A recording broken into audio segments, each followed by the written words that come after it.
once-in-a-lifetime opportunity. Amanda Zangari, Geology and Geophysics team. I still don't believe it's real.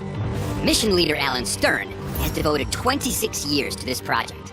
You can feel the energy in the team. We're almost there to get what we did all this for.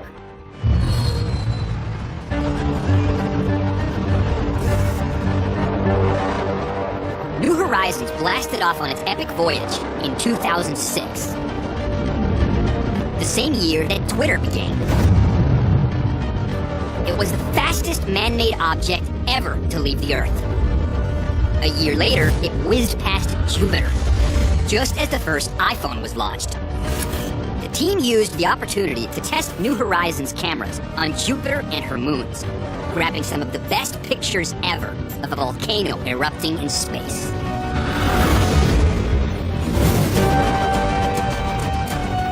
All through 2008 and 2009, it sped silently through empty space as the world descended into financial chaos. On and on towards tiny Pluto, over 3 billion miles away. 1,000-pound masterpiece of engineering the size of a grand piano, hurtling through the outer solar system at 10 times the speed of a bullet. At 9 miles per second, it's moving so fast that when it gets to Pluto, it can't land. During encounter, it will attempt to swoop over the surface, taking the critical photographs and measurements in less than 2 hours. The encounter is so fleeting, Mission Control must guide the spacecraft minute by minute. This is the expected error bar from nothing. To put it exactly where it needs to be. We're trying to basically figure out exactly where the spacecraft is with respect to Pluto. So that's what we're doing right now, up on the spacecraft. They're getting New Horizons to beam back pictures of Pluto against the surrounding stars, which they use to build a roadmap in space. Just like the old sailors did back in the day with the sextant. They knew where certain stars were at certain times of the day, therefore they knew where they were on the planet. Where Pluto is with respect to those stars, we're able to determine where the spacecraft is with respect to Pluto. We're getting there, almost 1 million miles a day. So we're coming up on the planet fast.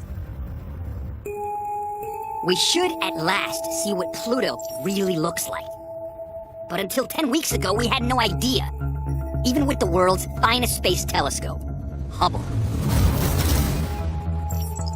I'm going to show you the best images that we have of Pluto now. Can you bring that up for a second? And here you see the best images we've ever done of Pluto. Just a pixelated mess, taken with the Hubble Space Telescope. That's it? From Hubble? The most powerful telescope we have? You would love to see a more detailed picture. All of us would. But the problem is that Pluto is just so far away. But even in this fuzzy blob, there are tantalizing clues, if you look hard enough. Analyzing it in different wavelengths of light reveals traces of nitrogen, methane, and carbon monoxide. And because Pluto is so far from the sun, it has to be one of the most frigid places in the solar system.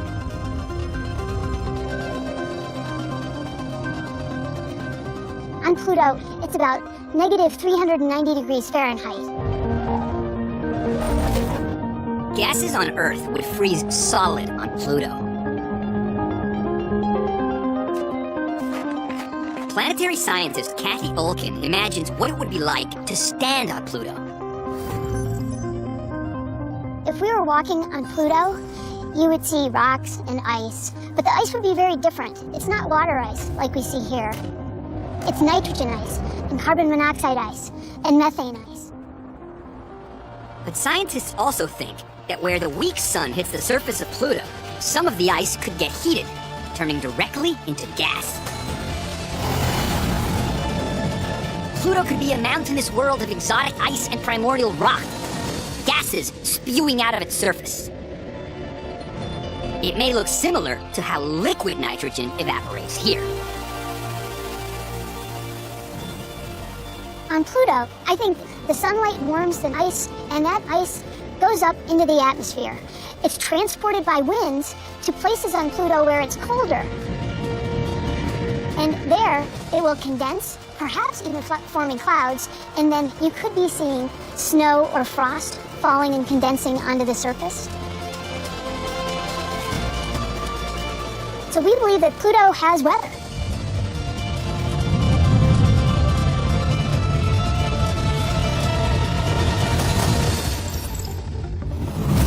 Hubble also reveals that Pluto has moons. Its largest, named Charon, is half Pluto's size. They both dance around each other, unlike any other planetary body in the solar system. Understanding this might reveal how Pluto was formed. And that could tell us how the Earth was formed, which is what led to you and me. We've got a real mystery on our hands with this planet-moon system. You have to wonder, how did it get there? Pluto is a very primordial object. It's been out in a deep freeze. You can think of it as a storage area, your attic, of some of the building blocks of our solar system. Pluto is potentially a gold mine for teaching us about the formation of even larger planets like the Earth. That's why they had to go to Pluto. Sounds easy. Just go, right? Like from here to there. But going to Pluto meant reaching further than we've ever attempted before. Over 3.5 billion miles away, 25 times further than Mars. And yet finally, after 9.5 years in space, New Horizons has Pluto in its sights. This is now the most dangerous phase of the mission, where a single grain of dust could take out the spacecraft. If you've seen me on shows like Brain Games, It just completely short circuits your brain. you'll know how much I get fired up by the wonders of the universe and how the power of technology can reveal them. Well, this is one of those moments in history when all of those things come together in a single, exhilarating adventure. If the New Horizons mission is successful, it will be the climax of a story that goes back 85 years. In 1930, American astronomer Clyde Tombaugh took 2 photographs through a telescope, 6 days apart, of the night sky. One of the dots moved. It had to be a planet. It was named Pluto by a little girl in England after the Roman god of the underworld. Her grandfather was at Oxford, then he passed on her suggestion to friends in the States. And then movie mogul of the moment, Walt Disney, picked up on America's newfound planetary star and named his cartoon dog Pluto. Not the other way around, as a lot of people like me used to assume. The public's love for the dog went on for decades, while poor little Pluto the planet got sidelined. Until Alan Stern came along. You know, I grew up in the go-go time of space exploration. I was a little bitty boy during the Apollo program. The technology of it, the scientific discoveries, and frankly the romance of the exploration just swept me off my feet. I got into the building model rockets that fly, and had a lot of fun with that for years. Alan watched the missions unfold year after year, planet after planet. Things were evolving so rapidly, I didn't even know if I could get through school in time to be a part of any of it before we would explore the whole solar system. He needn't have worried. There was still Pluto, the planet no one thought worth a mission, because it was so small and so far away. But in Alan's mind, they were saving the best for last. Pluto is something that packs more scientific punch, I believe, than any other planet in the solar system. And finally, the kid who dreamed of joining the space race landed his dream job. New Horizons is the capstone to that era of exploration. It is, in a real sense, the last train to Clarksville, the last picture show. I don't think I would have lived it, that I would be lucky enough to be in that position. But standing here today, for 15 years, to pull this off, it's a wonderful feeling for us. Alan will soon discover if his life's work has been worth the wait. After 9.5 years in space, New Horizons' mission to Pluto comes down to an encounter lasting less than 2 hours. Controlled by a team here on Earth, over 3 billion miles away. Pluto, 3.6 billion miles away. mind-bogglingly far. How do you begin to get your head around that kind of distance? Okay, so let's shrink the solar system down to the size of the US. And imagine New York is the center. Most New Yorkers already think that anyway. Here's the sun, sitting on Manhattan.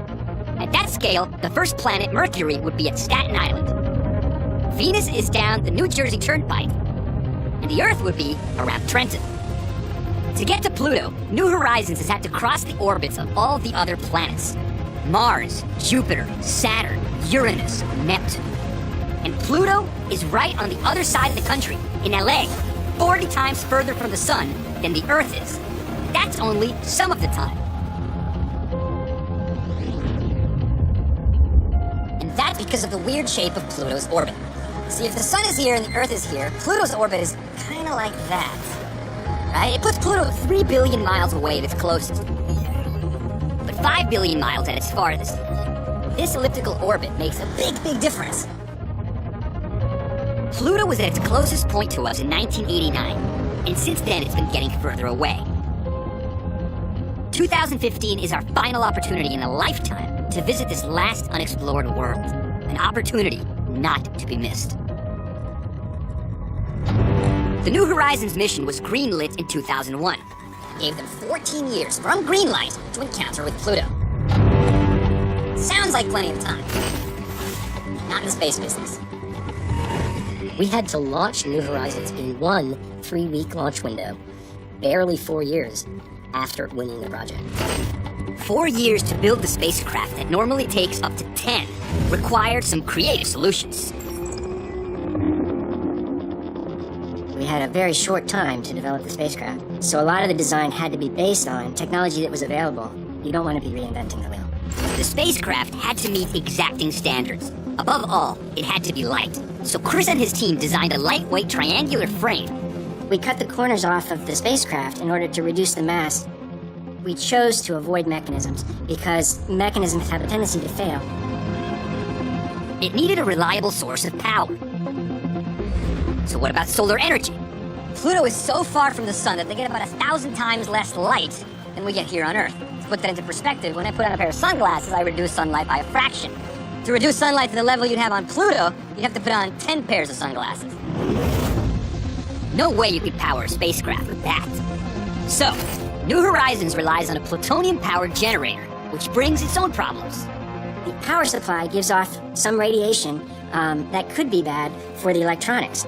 So they had to keep the power supply really low. So this little power source, well, it produces about 200 watts of power at Pluto. So what does that mean? Only 200 watts? Not to power a fridge? Nope. Coffee machine? Not a chance.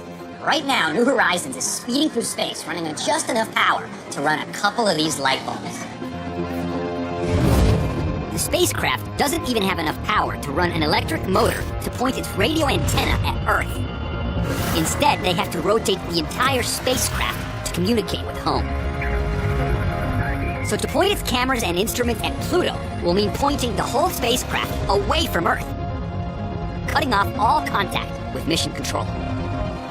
We actually have to turn the spacecraft to take measurements at Pluto.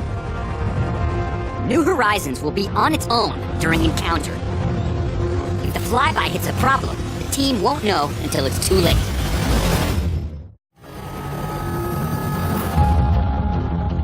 New Horizons is closing in on Pluto. A one-shot attempt to gather as much data as possible of this unexplored world. After 9.5 years of hurtling through space, we're approaching Pluto at 32,000 miles per hour, and we're concentrating to get our highest resolution images and spectra of the surface. With less than 100 days to go to closest approach, New Horizons has returned these new images. The best ever so far. But these pale in comparison with what they hope to get when they arrive. Its 7 instruments will probe Pluto's features, including its polar caps, atmosphere, and its weather. Unlocking these secrets may help us understand the processes Earth went through in its infancy.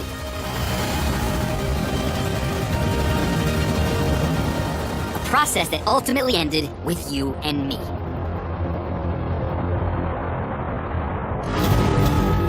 Gathering all this data isn't straightforward. there isn't enough power to run all the instruments at once. The team must program a flyby science sequence which tells New Horizons which instrument to turn on and when, and beam it to the spacecraft in advance.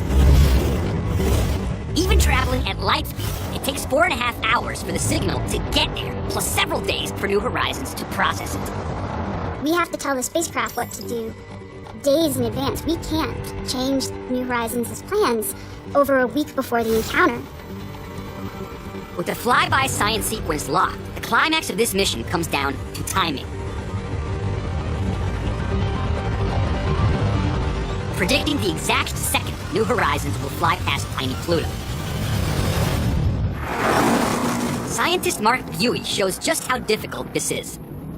This car is New Horizons. Down in the distance, you can see another car, that's Pluto. And the whole idea is that we want to take a picture when we're absolutely as close as possible. There's nothing on board the spacecraft that says, I'm seeing something. We sort of take the images in the blind. You can say, all right, spacecraft, turn, and hope Pluto's in the frame. If you've got the right timing, it will be there. If you don't have the right timing, it's not going to be there. Mark closes his eyes and hopes for the best. It's 3, 2, 1. And did we get it? We missed it. The only way to predict where Pluto will be at encounter is to know Pluto's orbit precisely. But incredibly, when New Horizons left Earth 9.5 years ago, the team lacked that critical information. And here's why. It takes Pluto 248 years to go around the sun once. That's like in the whole history of the United States. It's never been in the same place twice. Since its discovery, Pluto has only traveled a third of its orbit. And most of that data isn't very accurate. Represents the sky. The older data from 1930 to 1950 was less accurate. 1990, this is where we started taking really good data. What that means is that you could draw another curve through here, say, that might have a path that looks a little bit like this. Each one of these lines here represents a different orbit. Each orbit puts Pluto in a different position at encounter, each one around 62,000 miles apart. As late as 2012, 2/3 into the mission, there is a chance New Horizons could miss Pluto completely. After all that time, planning, building the spacecraft, flying all the way across the solar system to take pictures of empty sky, Mark knows he has to find a solution, and fast.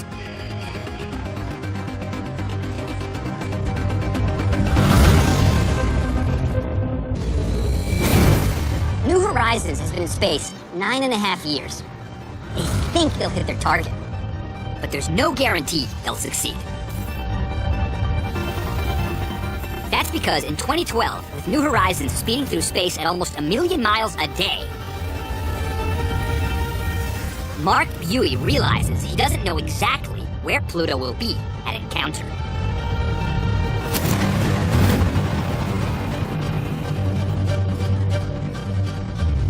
I just finally got to the point where in a science team meeting I stood up and said, this is a problem. With the entire mission in jeopardy, Mark visits the Lowell Observatory, where Tombaugh first discovered Pluto. And incredibly, he stumbles upon a stockpile of telescope images of the night sky around Pluto, taken by astronomer Carl Lamplund. Photographed between 1930 and the early 50s. Here on the left, we've got one of the two plates that Tombaugh used to actually discover Pluto. That's not enough to pin down the orbit. Then comes the Lamplund plates, zooming in, higher magnification, higher precision, but more importantly, over 20 years of time, with nearly 1,000 measurements. Who knows what he was trying to do, but clearly measuring the position of Pluto was one of those things. Processing nearly 1,000 of Lamplund's images, Mark creates the first ever movie of Pluto's orbit. Just visible as a tiny, faint dot moving to the right of the bright star. Yep, that little tiny dot is Pluto. Incredibly, by tracking the dot precisely, Mark's team can steer New Horizons towards it to within 8,000 miles of its surface. He can now also predict exactly where Pluto will be on July 14th, 2015, at the moment of encounter. I think this is just such an amazing story. What the data that Carl Lamplin took has been phenomenally important for the mission. With New Horizons on track, the mission suffers an unexpected blow.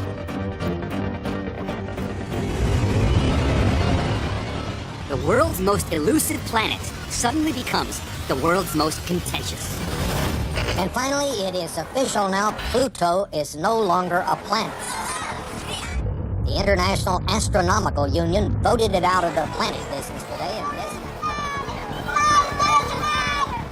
I talked with a student just last week who thought that this meant that Pluto was kicked out of the solar system and been ejected. It's too smart. Once a planet, always a planet. Of course it's not. It's still in its orbit going the way it was before. It's just been reclassified.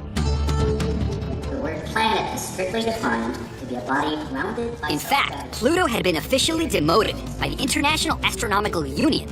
Those in favor of Resolution 1. Those opposed? The public was outraged. School kids inundated TV scientist Neil deGrasse Tyson with protest letters. Dear Mr. Tyson, why do you think Pluto is no longer a planet? I do not like your answer. You are going to have to take all of the books away and change them. It's from Emerson, aged 9. In America's most popular television show, The Big Bang Theory, the writers tapped into this rich vein of popular discontent. Eden Planetarium in New York. I'm quite familiar with Dr. Tyson. He's responsible for the demotion of Pluto from planetary status. I liked Pluto. Ergo, I do not like you. But I actually didn't demote Pluto. That was a vote of the International Astronomical Union. If ifs and buts were candy and nuts, we'd all have a Merry Christmas. Think about that, Dr. Tyson. So what's the problem with Pluto? Why isn't it a planet? What exactly is a planet? It's gotta be round, right? The body needs to be round because of its size or its self-gravity. Big enough to pull itself together, have enough gravity, have enough mass to make it round. Otherwise, it really is just a chunk. Makes sense. Presumably, it goes around the sun, right? A planet is an object that orbits the sun. Got it. Anything else? There's primary planets, so the Earth, Jupiter, and Pluto. Then there are secondary planets. The Moon is a secondary planet because it orbits a primary planet. And you could have tertiary planets, terrestrial planets, gas planets, icy planets. Stop. All right, guys. Most of the scientists seem to think Pluto's a planet. So what's up? It seems it wasn't Pluto itself that was the problem, but that Pluto was no longer alone. Astronomers have found another tiny object out near Pluto. Then others, and yet more. Over 1,000 planet-like objects, some as big as Pluto. They call this new region the Kuiper Belt, a massive constellation of space rocks and ice orbiting the sun. See, when they discovered the Kuiper Belt, there were potentially thousands of new Pluto-sized planets. And they'd all need names. The reaction was, well, we can't have too many planets because school children will never remember the names of them. Really? I thought to myself, do we have to limit the number of stars while we're at it? It would be disastrous for astronomy if we have away from the General Assembly with nothing. We will be regarded as complete idiots. They decided to call the biggest objects in this Kuiper Belt dwarf planets, and that included Pluto. So now we have Pluto and the 7,000 dwarfs. The thing about planets is that it's not their size that matters, but what they can tell us about our origins. And the Kuiper Belt discovery only made New Horizons' mission to Pluto more important. These rocks are the relics left over from the formation of the solar system, and they may help us to understand how planets form, including our Earth. Pluto is a fossil that's really going to help us to understand exactly what was going on during those early years when the Earth was forming and all of the other planets. But getting close to all this stuff poses a big problem. there could be debris floating around that could destroy the spacecraft.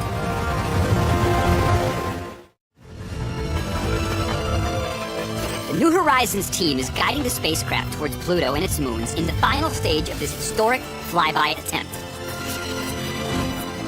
We're on the brink of profound discoveries about Pluto and what it could tell us about our origins. If successful, New Horizons could revolutionize our understanding of how our own planet formed. The latest images from New Horizons reveal the hazards that could be lying in its path.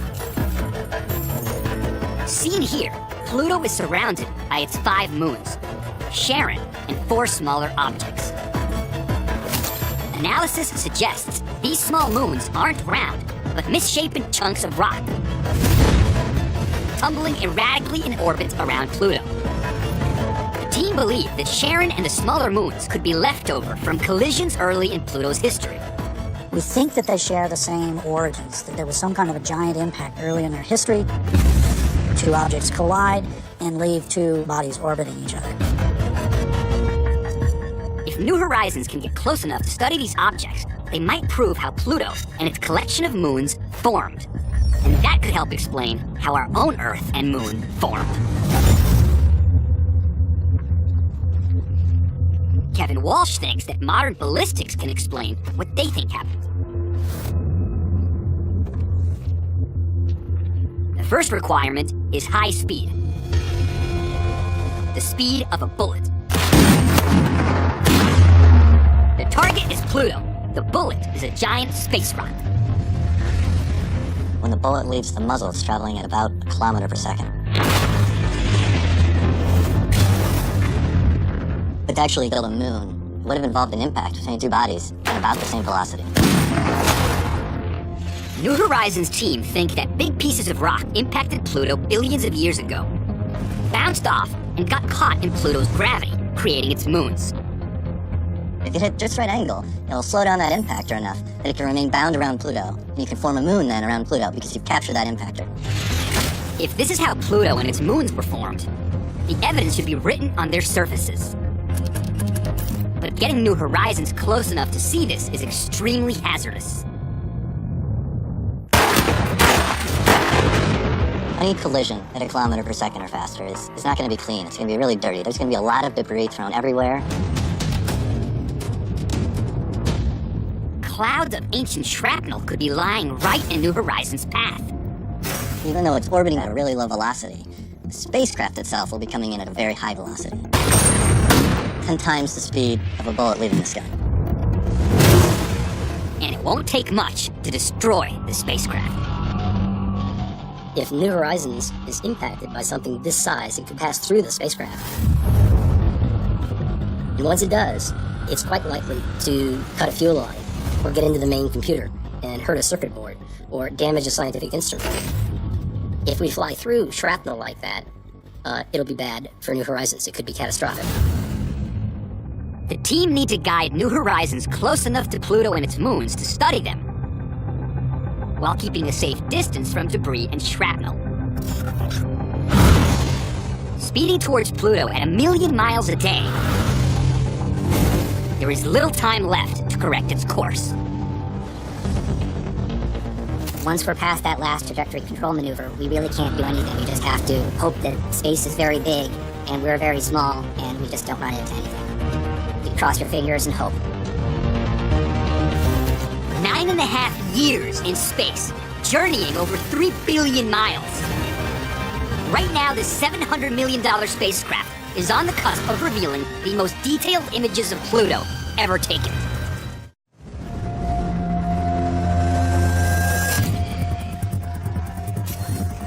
The New Horizons team is downloading the latest images from the spacecraft. This is their first proper look at the landscape they will fly over during closest approach. Analysis suggests there are polar caps, perhaps a mountain range, and there could even be evidence of an impact crater. But for the ultimate proof of Pluto, they must wait just a little longer. We're almost there to get what we did all this for. We're on the heels of discovery. The final sequence has been sent to the spacecraft. It's locked and loaded. It's very tense. The scientists are very excited. The planning teams are very anxious. We've got one shot to get this right, and we've never done this before. You can feel the energy in the team when you put that much time and effort into a project. You're pretty excited when you're on Pluto's doorstep. Guiding New Horizons between Pluto and its moons, small pieces of shrapnel could be the only thing that now stands in their way. With the spacecraft flying towards them at over 30,000 miles per hour. Even a 1 millimeter particle will blow a hole, blast a hole through the spacecraft. There's basically no good place to hit New Horizons. But Hal Weaver believes they might have come up with a solution. Using the radio antenna as a shield. The benefit of having this large dish antenna pointing in this direction, this is the direction of the spacecraft's motion. So the particles will hit the antenna at the front here without really hurting the function of the antenna, but protecting what's underneath. With the antenna absorbing the energy of any impact, it should survive. All they can do now is wait for news of the flypast.